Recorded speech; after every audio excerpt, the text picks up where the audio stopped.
Okay. We are recording.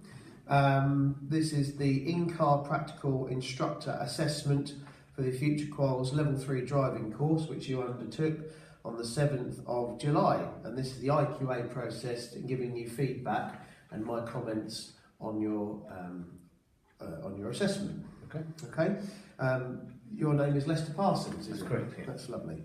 My name is Kits and I'll be your IQA for this morning. The first competency, which we'll run through, is that you gave an appropriate and full lesson objective. Satisfactory or not satisfactory, you scored yes, so you were satisfactory in that. I've written, Lester set the objective and was able to demonstrate a full objective with full commentary drive. The second competency was maintain safety throughout the lesson. Safety is always paramount. I've written Leicester's safety briefing was given and parameters set. Could you just explain why we do that? Yeah, we start off from, obviously before we go out, with a full safety briefing. We make sure the vehicle's safe, we make sure that all the students are all in the vehicle, the doors are shut and the seatbelts are on, and then we tell them that we're basically going to drive out with the public and their safety and our own is paramount above everything that we teach. Lovely, thank you. Gives clear and concise directional information. Lester was forthright in his directions and speed and the local vicinity, and you scored satisfactory on that. The clarity of instruction techniques. Lester was able to give good clarity of instruction with good knowledge confirmation. Are you able to just expand on that? Yeah, basically what's happening here is we're giving instruction as to why we're doing certain things in relation to what's going on around us. I tell them what I can see and what I'm going to do. It's all based on a driving plan of what I can see happening in front of me, what I can't see what's happening in front of me, and the circumstances that are likely to develop in either of those circumstances. Lovely, thank you. Demonstrates a full commentary on both non and response driving. Again, you've scored satisfactory. Yeah. Lester, you gave 2 drives on response and non-response with full commentary. Could you just expand on that? Yeah, the first drive is where we just drive under normal conditions. So I just drive normally, I deal with all the hazards that are happening, the actual or potential hazards that are happening in front of me. I talk basically so the students can understand what I'm looking at, because they might make their own decision about what's going on, but it might not be where I'm looking. They might be looking behind them when I'm looking forward and vice versa. So it's important they pick up on where am I looking, what am I looking at, and what am I doing in relation to the vehicle. On the secondary one, when we're pressed to drive under emergency conditions, this is where we claim exemptions under the law.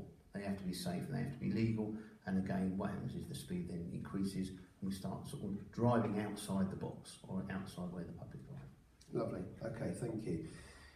You gave appropriate tuition at correct times and identified faults. I've put satisfactory. Lester gave a good level of tuition which does not distract the driver. Sometimes the student would ask questions during the drive. Is there anything you think you could do better for giving appropriate tuition and question answering between yourself and the student whilst driving? I think looking back, sometimes I work on a sort of didactic approach where I sort of tell them things, and as education's moved on, it's not more about them asking what they think, so that they can basically educate themselves. What do you think about that? Why do you think that? If they're right, fantastic. If they're not right, then I'll elicit information from the other crew and see if we can come to the answer that we all want to get to. Just get a confirmation of knowledge. Yeah, okay. Basically, yeah. So maybe we could put that down as a development point for future. Yeah. Lovely. If you turn the page on your copy, competencies ensures the correct time and level of instruction for each student.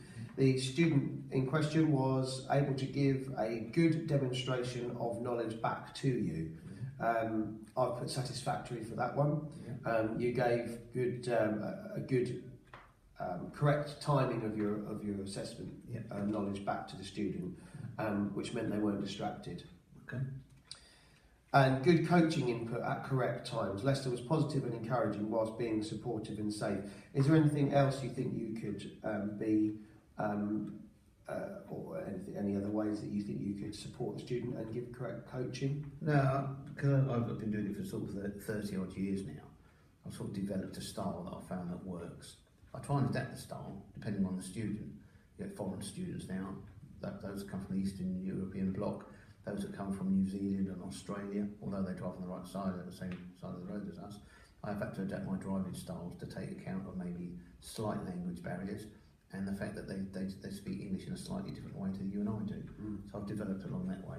So you've developed the bilingual and making sure that foreign nationals are well integrated into what we're requiring. Yeah, you learn not to say any words that sound very, very similar to each other. No, for instance, can sound like go. So it's very, very important that the student understands exactly what you want them to do. Lovely. And you're fully understanding of CCAM's driving standards and the Section 19 driving assessment criteria. Yeah. I mean, we're 3 years in now, so we come from a police background to a CCAM background. You adapt yourself to the way that the firm that you work for want things done. Yeah, I've put that you've got a good standard of knowledge for the Section 19. Yeah. Discuss theoretical elements. At the appropriate time, Leicester was able to give a good theoretical plan, a smart action plan for the next drive. Yeah, a lot of subjects we take are very, very new to these people. They've been driving around in their own little world for sometimes 6 months, sometimes 6 or more years. And so we have to adapt to the way they drive and move into the way we drive, rather than destroy them. What we're trying to do is just knock off the rough edges and bring them into line to the trust policies. Thank you. And I've put the last one, the competency, is give appropriate feedback and a debrief. You did give a full debrief to the student, and they had a good level of understanding and knowledge and a smart action plan for the next drive. Is there anything that you think that you could better yourself in the whole of the Section 19 assessment, given all of those competencies? No, I think the student learns as much from me as I learn from the student. Each students are different, and I always take away something from each student, how they react to things, whether it's spoken, how they react to something that's going on in the car, and I use that, I put that on the back burner, and I use that with other students. When I find something works very well, I'll try that with another student.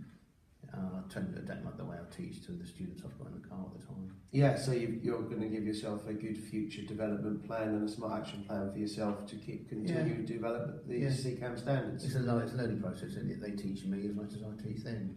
Okay. Anything you'd like to ask me, Lester? No. Other than I hope you had a good time. Yes, it was very good. Thank you very much. Had a thoroughly enjoyable experience. You're welcome. This was internal quality assurance practical in-car assessment. Leicester had the paperwork in advance so he could have a look at it, and it was externally qualified by Helen Edmonds, who will send an accompanying email of confirmation of this assessment. Thank you.